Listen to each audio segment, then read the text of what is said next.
dijumpai, sulit ditemui. Karena kini ube lah bermacam-macam. Iko ube tradisional asli dalam negeri. Bisa mengobati berbagai penyakit, sakit pinggang, sakit kepala, sakit gigi, dan bermacam-macam sakit lainnya. Kalau sakit kepala, urut 5 kepala. Kalau sakit gigi, gosok gigi. Kalau sakit pinggang, urut pinggang. Kalau sakit lain, sembarang urut saja. Aku ubenya. Ko ube si daun kacang, gue pagi 2 patang, manggaleh jo hati riang, abih ube denai pulang.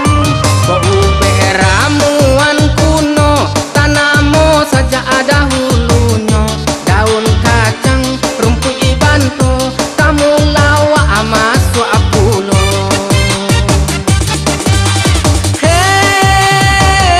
Ube eden minum pagi patang, sakit dado dan sakit pinggang, panek-panek taraso sanang, minumlah si daun kacang.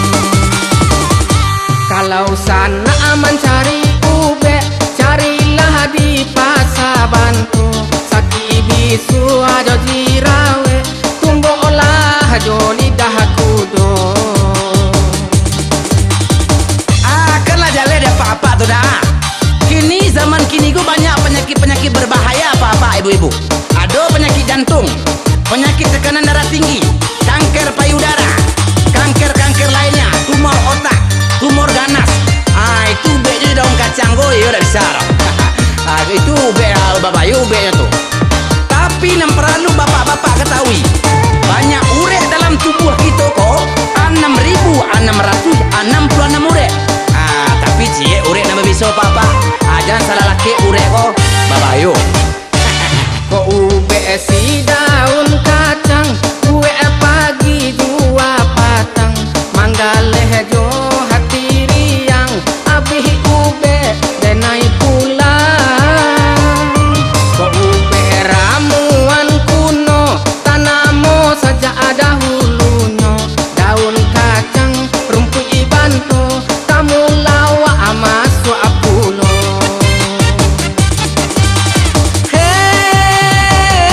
Ube eden minum pagi patang, sakit dado dan sakit pinggang, panek-panek taraso sanang, minumlah si daun kacang. Kalau sana aman cari ube, carilah di pasar bantu, sakit bisu aja jirawe, tumbuhlah jo lidah kudo. Kalau jalan ada apa-apa, ada mak-mak, ibu-ibu tuh nak. Ayo, kini bola sebotol seorang pulang kuah. Kalau sakit berlanjut, jangan hubungi Ambo. Hubungilah dukun terdekat. Ya, Ambo lagi nomor HP-nya 012 ampe 55 66 77 88 99 10 10. Kini Ambo ketutup lah. Sialai. Etek, sialai. Nak yo lah. Ada yo indah melah. Ya Allah. Tak ni balik ulang cie lo bala kakak gua. Kok kalah lah terkambang. Hari nak berjalan deh. Baliklah cie ande. Panek jadi mengambang lapik dapat balik lo mak.